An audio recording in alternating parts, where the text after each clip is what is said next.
Thank you, Matej. And and we have one more speaker before the break. Um, who do you think is a former QA engineer?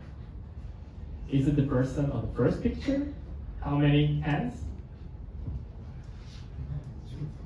Okay. Is it the person on the second picture? Roughly the same. Or it's the third picture? Definitely less. And without further ado, meet Lukasz, and he's gonna tell you about PR reviews in 5-ish minutes. Give a round of applause.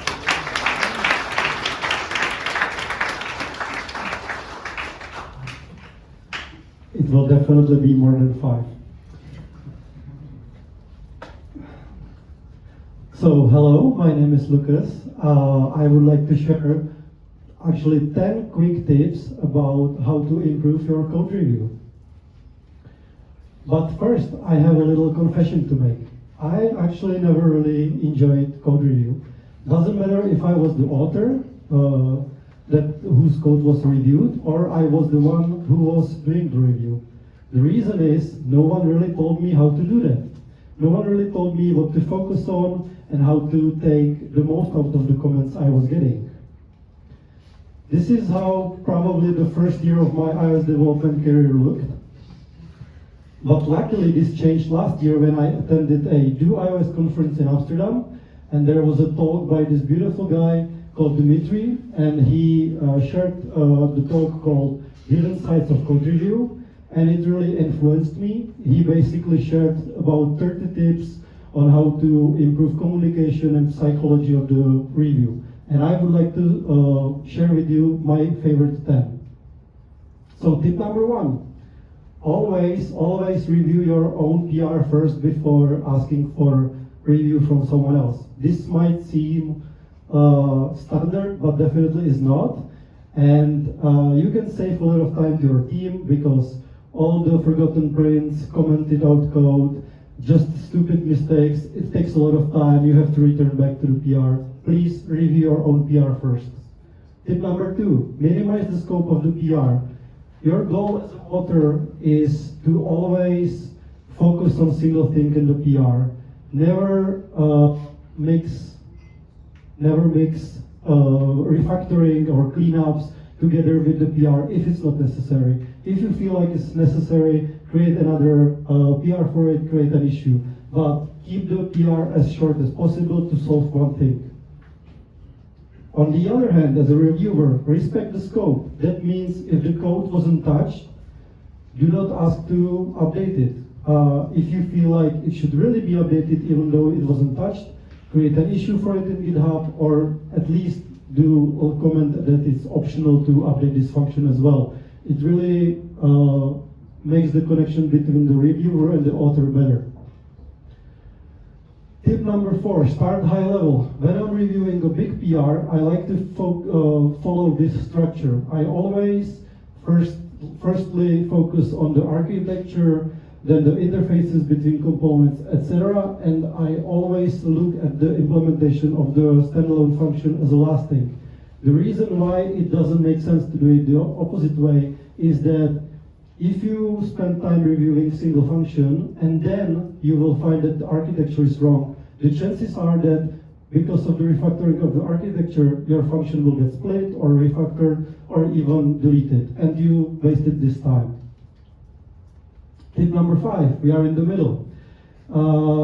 PR is like code review is basically the main part where we developers communicate between each other, and distinguishing objective and subjective comments can really help to make the cooperation and the communication better. So examples of the objective points or the comments are, for example, violation of architecture, concerns about maintainability, or pointing out some bugs or edge cases that are happening. On the other hand, subjective points are your own subjective comments about readability. You might be confused about something, or you would suggest different approach. I highly recommend to mark the subjective comments as minor suggestions, or for example, in my opinion. Again, it helps the communication. Number 6, approve when minor are left.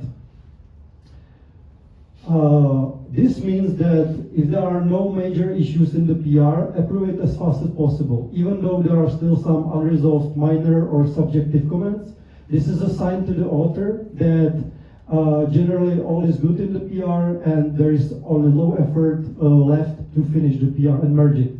It's also a sign to you, the reviewer, that if you go back to this PR, it will be easier and there is no, you don't feel hard about going to that PR, so the chances are it will get merged faster.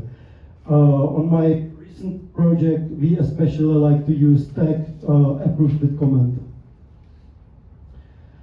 Another tip connected to efficiency is keep valuable discussion in PR. One of the main goals of code review is the knowledge sharing, context sharing, and sharing of the ownership of the code base.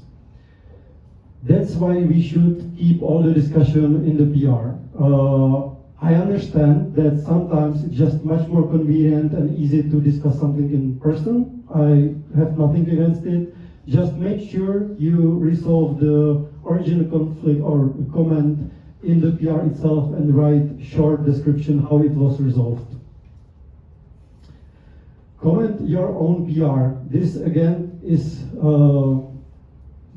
going together with the sharing of the context, especially with the big PRs and especially for more junior developers. It's very helpful if the author comments on his own code. If there are some harder parts, try to help the reviewer understand it faster, will help the cooperation a lot. Tip number 1, don't be personal. We are all human beings, at least most of us, and we have emotions, and we are very attached to our work because, to be honest, who have something else than work? And because of that, even a little nuances in the comments can lead to emotional response. So rather than saying that variable name, try to say something like, can we rename this variable to something more descriptive? On the other hand, also don't take it personally, because in online communication, a lot of context can get lost. It's not a personal communication with the body language, etc. So if you see something like that, don't get mad at it, don't get sad, just try to stay reasonable, don't take it personally. By the way, this comment was it wasn't true comment. I never got this comment. And last one, but the most important one that I want you to remember after this talk is, PRs are not only for critique.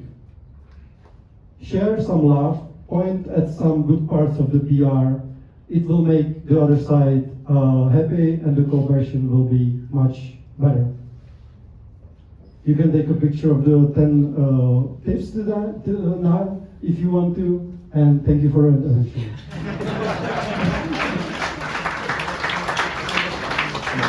Thank you, Lucas. Can we do that? You can still take a picture if you want. Very quick, very quick. So let's have a 15-minute break, roughly. I think we can manage 2 or 3 people for Vision Pro if you want, and then we can continue for the next speakers. Right.